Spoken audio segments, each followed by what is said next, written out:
Às vezes a gente fala de empatia e de vínculo para o profissional da saúde, e aí todos os profissionais da saúde entram aqui, né? Às vezes os profissionais falam assim, não, eu sou empática, isso para mim é fácil. Mas construir vínculo não é só querer construir vínculo, né? Sim. E que às vezes o profissional pode falhar na empatia justamente porque ele não sabe, não tem técnica de construção de vínculo, né? Isso é uma coisa muito legal. E talvez nós, psicólogos, a gente tenha mais facilidade nisso, mas profissionais, por exemplo, que são só da área da medicina ou só da área da nutrição, às vezes não tem essa clareza, né? Essa clareza da técnica para o vínculo, de como estar ali numa escuta que ela é Realmente empática, acolhedora. mas ela também é técnica, né?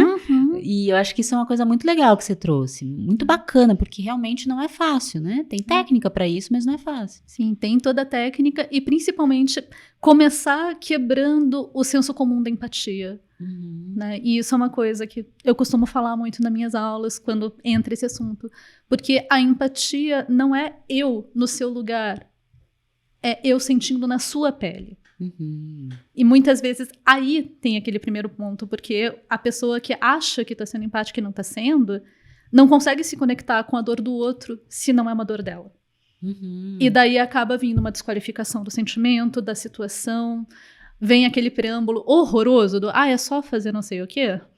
Sim, isso acontece bastante, né? Então eu vejo que parte daí. Né? E quando o profissional tem a oportunidade e de fato repensa isso e entende de verdade quem está ali na frente dele, ele tem um potencial de processo e de manejo de cura, né? Cura com aquelas aspas bem marcadas que a psicologia sempre coloca, muito maior. Sim, com certeza. Hoje no IPK, que a gente usa muito uma expressão que a gente diz que a nossa formação, né, de especialista, ela é uma formação que junta a técnica com o coração, né? Eu acho que nessa parte da empatia a gente fala um pouco do coração, do acolhimento, do verdadeiramente se importar. O se importar, para mim, ele é um valor da Priscila, ele é um valor do IPK, mas falamos do coração. Mas também podemos falar um pouquinho da parte técnica, né, Mari? Porque quando você diz assim, que a gente compartilha isso, com certeza.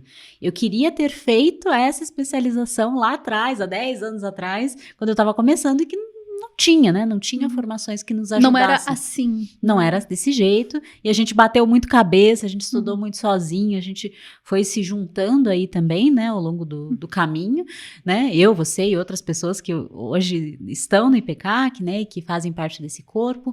Mas a gente queria ter feito. E pensando na parte técnica, né? Na parte do quanto que muitas vezes o paciente que tem um transtorno alimentar, que tem um problema alimentar, ele vai procurar um profissional e às vezes ele não encontra um profissional que sabe manejar aquilo tecnicamente. Sim. Né? Fala um pouquinho disso também, porque eu acho que a gente construiu algo, né? A gente construiu um arcabouço técnico também, mas o que vem, né? Como é que foi a tua visão disso, assim, pensando até de forma multidisciplinar?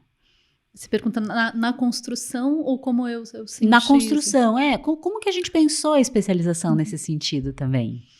Então, eu acho que a gente partiu muito do que a gente via que não funcionava. Né? Então, pelo menos da minha experiência clínica, eu recebi muita gente que trazia histórias ruins de intervenções anteriores. Né? Como você conta, né, sobre o TARI, de tudo que você sabia que faziam e não funcionava. Né? Tudo que eu já tinha visto sobre terapia aversiva em relação à compulsão alimentar. Sim. E várias outras coisas que a gente discorda e a gente sabe que, ainda que funcione mecanicamente em alguns poucos casos, não resolve o problema, desloca o problema. Sim. Então, trocar 6 por meia dúzia não atende a gente. Né?